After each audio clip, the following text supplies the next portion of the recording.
Supreme court के अभी जो अरावली हिल्स का जो फैसला है, सुप्रीम कोर्ट के हालिया फैसले के बाद 90% से ज्यादा अरावली पहाड़ियों को अब अरावली नहीं माना जाएगा। अरावली माउंटेन रेंज का तुम्हारे बाप की है कि जो तुम सिर्फ अपने एंगल से सोच रहे हो। करोड़ों जानवर, पक्षी, जीव जंतुओं के एंगल से कौन सोचेगा भाई? अगर इतना ही ये खतरनाक है तो सरकार ने और सुप्रीम कोर्ट ने ये फैसला ले कैसे लिया, कैसे इसको मंजूरी मिल गई, चलिए जानते हैं। अरावली में कोई भी रिलैक्सेशन नहीं दिया गया है।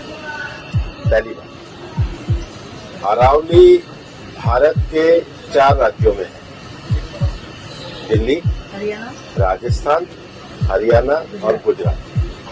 टोटल अरावली 39 डिस्ट्रिक्ट्स में है। अरावली की पिटीशन 1985 से चल रही है। इस पिटीशन में चलने के बाद अरावली में माइनिंग के स्ट्रिक्ट नियम होने चाहिए, इसके हम भी पूरी तरीके से समर्थन करते हैं। सुप्रीम कोर्ट ने चारों राज्यों को कहा कि अरावली की सेम डेफिनेशन होनी चाहिए। सेम डेफिनेशन में 100 मीटर को, जो कि 1968 का जो जियोलॉजी का स्टडी है रिचर्ड मॉर्फी, उसके कारण है। कुछ यूट्यूब चैनल ने और कुछ लोगों ने एक कंफ्यूजन खड़ा कर दिया कि 100 मीटर का अर्थ होगा टॉप के 100 मीटर। ऐसा नहीं है। उसका जो बेस स्ट्रक्चर है, जो पर्वत का बेस स्ट्रक्चर है, अगर वो जमीन के अंदर भी 20 मीटर है, वहां से लेके 100 मीटर तक प्रोटेक्शन है। तो जो 100 मीटर का प्रोटेक्शन है, जो लोगों ने कंफ्यूजन करा कि मतलब ऊपर का 100 मीटर है, नीचे खुदाई कर सकेंगे, वो नहीं। मैं आपको फिर क्लियर कर रहा हूँ। 100 मीटर का अर्थ है टॉप 100 मीटर से बॉटम के अंदर तक जो उसका पूरा फैलाव है। पहाड़ी तो ऐसे होती है, तो उसका बॉटम तो बड़ा होता है, जहां तक उसका बॉटम जाएगा वहां से लेके 100 मीटर तक प्रोटेक्शन है। और अगर एक पहाड़ी और दूसरी पहाड़ी के बीच में 500 मीटर का गैप है, तो वो जमीन भी अरावली रेंज मानी जाएगी। इस डेफिनेशन के आने के बाद 90% से ज्यादा एरिया प्रोटेक्टेड एरिया में आ गया। 90% से ज्यादा। मेरा ये स्टेटमेंट लिख लीजिए, टोटल अरावली का एरिया 1,47,000 स्क्वायर किलोमीटर है। इसके बाद केवल अभी की जो मेरे पास 39 डिस्ट्रिक्ट है, केवल 217 किलोमीटर, मतलब 2% में ही माइनिंग हो सकती है, और वो भी हर तरीके से नहीं हो सकती। उसके लिए भी सुप्रीम कोर्ट ने डायरेक्शन दिया है कि आपने जैसे सारंडा और झारखंड में एक पूरा पहले माइनिंग प्लान बनाया है, वो प्लान तैयार करिए।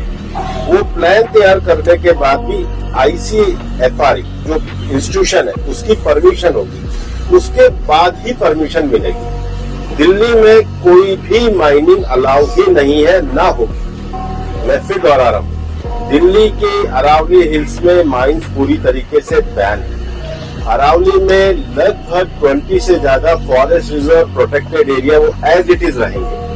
तो reserve area, protected area, even 100 metre भी पहले क्या होता था, जो लोगों ने करा था कि टॉप को छोड़ के नीचे खुदाई करते थे, तो वो एक तरीके से उसके चारों तरफ करते थे। अब वो भी नहीं कर सकेंगे।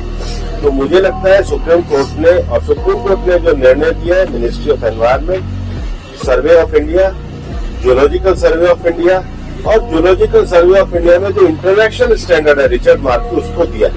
उसके बाद भी मामला सुप्रीम कोर्ट में है। हम पूरी तरीके से सहयोग करने के लिए तैयार हैं। पिछले 2 साल से लगातार स्वयं प्रधानमंत्री जी ने अरावली में वृक्षारोपण किया है। ये सरकार पिछले 2 साल से ग्रीन अरावली का मूवमेंट चला रही है।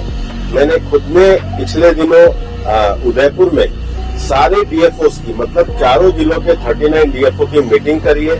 हम हर डिस्ट्रिक्ट में अरावली की नेटिव स्पीशीज का एक नर्सरी लगा रहे हैं।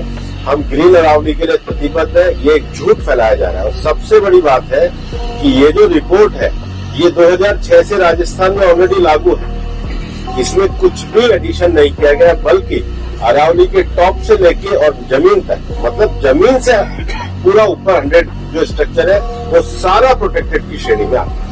अब मुझे आप लोग कमेंट करके बताओ, क्या सुप्रीम कोर्ट ने सही फैसला लिया है?